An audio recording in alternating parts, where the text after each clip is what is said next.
So how would you look back, your first time at Rangers, how would you look back on it? Like a successful time?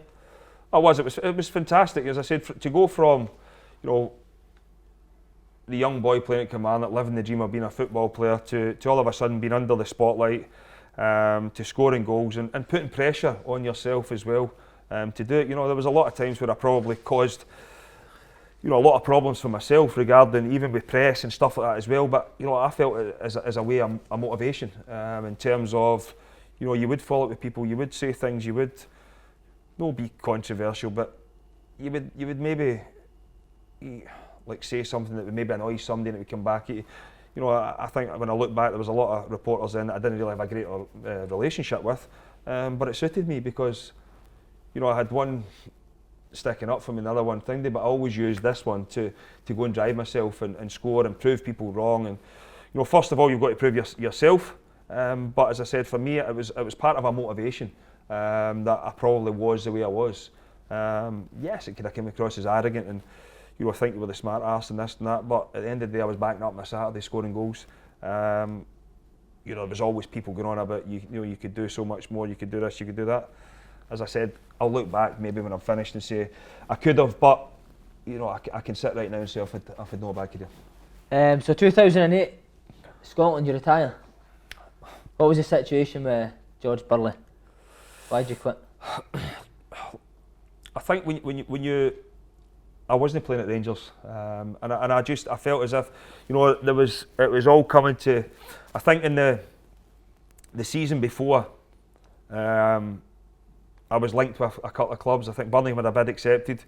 I had spoke to them. There was a couple of Russian teams sniffing about, but I hadn't won anything, and I think at that time I couldn't have left Rangers, said I was a Rangers player, played with the club that I'd loved and never won anything. It would have been, yes, I'd scored goals, but I think to really cement yourself as a Rangers player, you had to win things. And that's why I turned down the moves that I turned down at the time. And after that, it was, that Walter had made a lot of signings. I was in and out of the Rangers team. It was probably the first time I had faced a difficult period of trying to understand that I would play the Saturday, that I wasn't going to play during the week, and I would play the Saturday again, whereas I wanted to play them all. And I think then, as I said earlier, that's when I started probably focusing on other things. What can I do to change his mindset? What can I do rather than doing what I was good at? And I ended up no playing the Saturday, no playing the Tuesday, no playing on the Saturday, or maybe playing that Saturday. And I was in and out of the team all the time. And I think at the stage of where I was with Scotland, I've always been one, I think, that you shouldn't be picked if you're not playing in the first place. Because it doesn't matter how good a player you are. You've been there yourself. You need to be playing games. For your sharpness and everything. And I was at a crossroads, I felt, in my career. I could easily took the easy life and went and signed in Russia, went and signed elsewhere, and took the money, with the regret that I hadn't won anything for Rangers. And I think for me, it was time to knuckle down, get myself back in the Rangers team, and I think that's when it started to change for me. And I think when I started to understand that I wanted to be a football player for Rangers, and Scotland was a bonus. And I think when I made the decision, I've been away for 10 days, no really training to the intensity. I couldn't be I wasn't somebody who could afford that. To go and eat breakfast, eat lunch, eat dinner, and no train the way you were doing. And I know you could easily sit and say, well, why did you eat it? There's nothing else to do. Do you know what I mean? So I think for me, it was time to take myself out it. Yes, I look back and say, should I have done it? So it is what it is. But I think to save my club career, I had to do it. So it was nothing to do with George Burley now? No, I think a lot of people have blamed George for putting on Kris and missing that chance. I probably would have still made my mind. I had my mind made up anyway. That, as I said, my club was suffering. I was in and out of the team there. You know, in the 10 days that I was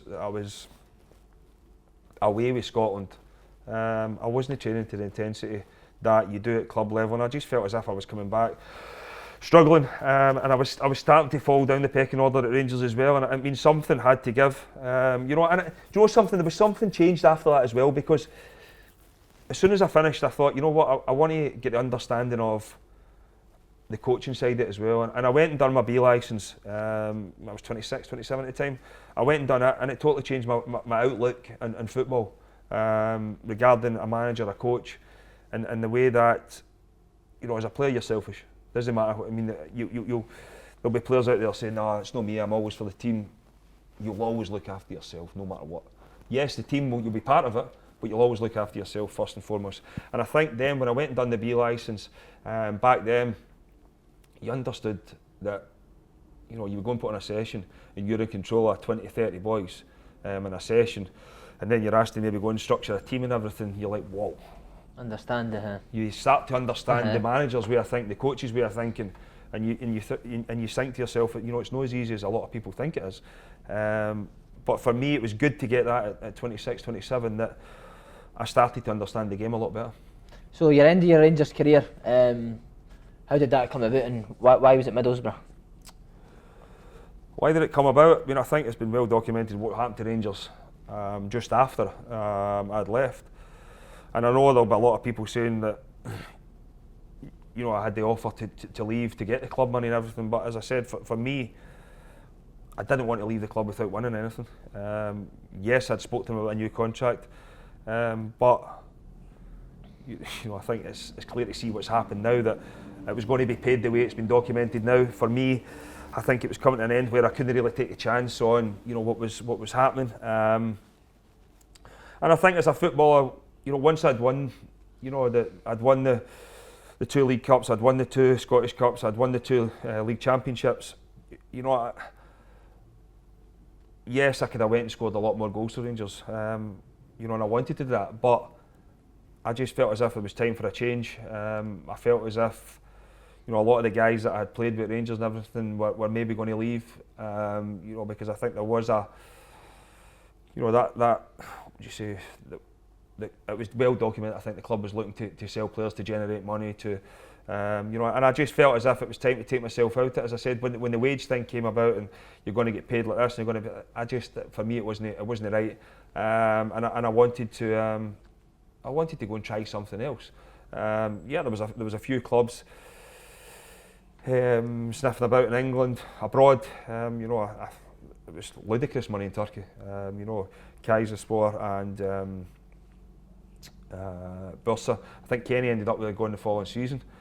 You know, so when I spoke to Gordon, that, you know, I'd my heart set in going there and performing, and but it wasn't to be. As I said, that was, you know, I still look back at my Middlesbrough time and I thought, I mean, it started okay. You know, I'd scored a couple of goals, but just the longer it went on and everything, there wasn't. The club was. It was in a transitional stage. You know, I think Gordon took the brunt of that. You know, I know it was well documented that we were meant to be on, you know, massive money and everything, but I think when you take for what we were on to the likes of, you know, Mido and people like that, was nothing in comparison. You know, and Gordon had to ship all of them out, bring some bodies in. You know, and it upset the local ones in terms of there was a lot of Scottish ones coming down. To be honest, there was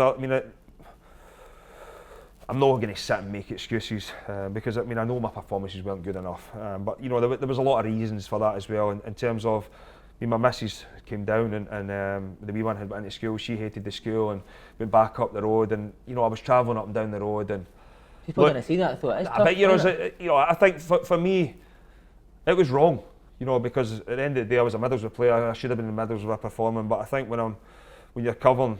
When you're no playing at the weekend, if you're playing, it's totally different because I think you'll give your be all and end all. But when you're no playing, it's a bit like, you know, I'm down here, I'm away from my family, and it was difficult. You know, driving down on a Monday, coming back up on a Tuesday, driving down on a Thursday, playing a game on a Saturday, then wherever you are, trying to get back home for the Monday.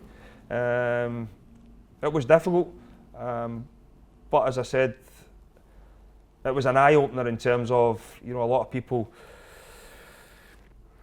I think the Championship's a tough league, and I definitely found that out. I think that Big boys. I think having played against a couple of, and I know it's friendlies, having played against a couple of Premier League teams, they let you play. That it's even the Champions League games and that as well. That I was fortunate enough to play some of them.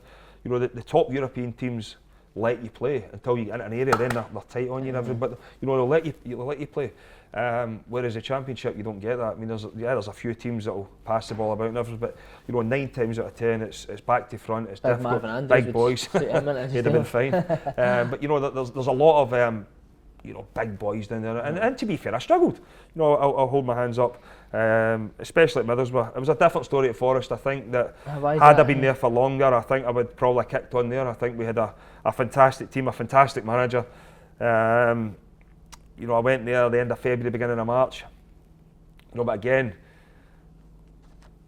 a lot of people thought I had a lot of problems with Tony Mowbray as well. When Tony came in, I played the first few games, scored a few goals and everything, but my performances dropped. I found myself out of the team, and you probably slipped back into the whole routine. It'd be the first time I was away from home, and it doesn't matter where you are in the world, you do get homesick sometimes, especially when your kids and that are up the road. So for me, it was difficult, but I think when I went to Forest, I got a new lease of life. Went and scored 6 goals and 6 starts. I think it was 12 appearances, and really that's when I look back now. The players we should have been promoted to the Premier League. We came up against a Brendan Rodgers Swansea team that was excellent, but when you go through the Nottingham Forest team we had at the time, Wes Morgan's went on and won the Premier League. Chris Gunter's got excellent in the Euros. Paul Konchesky. You go right through the team. It was a really, really good, strong team that underachieved. And I think we should have got promoted, but I think a lot of that was down to the way Billy Davies was as a football manager. For me, excellent. He opened my eyes to a lot of things in terms of, man management. It was the first time I had really got, because I was travelling up and down the road with him. It was the first time I had really got close to a manager in terms of to see how it worked on a daily basis and the things that was going on. And for me, it was brilliant. You learn so much, even though it wasn't meant to be a learning. You would just even sit and have a chat and everything. You'd be taking everything in. You would be absorbing it. But I think it wasn't meant to be like that. It was just as I said, football chat and learning stuff, and learning about the game, learning about the off field. In terms of management boards and everything like that, it was excellent. But as I said, for me, that was one of the ones that I thought we should have done better. How did you find Strachan as a manager for you? Gordon was excellent. I think that, as I said, there was a lot of things happening at Middlesbrough that, even speaking to Gordon since, he wouldn't have done. I think he got rid of it. Buffet on for Middle. That was well done before that. You want to be next to him in the team forward, didn't you? It was me and him. The whole thing, there was a core of young Middlesbrough boys who came through that probably hadn't been tested as such with a manager who was prepared to cast them adrift. But Gordon, I'll admit this himself now, he probably shouldn't have done it to a lot of the ones that he did, but he did. And I felt as if there was maybe starting to be a divide there, and I think that's where I kind of thought to myself, I better get part of this group, or I'm going to be seen as a divide as well. And I was always somebody who was, trying to be in the middle of, the Scottish ones, the English ones, the foreign. And to be fair, anybody that knows me, that's the type of guy I am. I get on with the majority of people that I know. I like a laugh and a joke. But there was a lot of, no animosity, but you could just, what a dressing room is like if there's an influx from somewhere in it. It just didn't happen. I think there was, at the beginning we struggled, we got off to a bad start, and if there's ever a league where you need to get a good start, it's the English Championship. If you don't, you find yourself rooted down the bottom, and that was us. And to be honest, we were never getting out it. There was wee spells where you'd have thought, we're playing decent football and we're showing now what we're capable of, but No. it wasn't to be.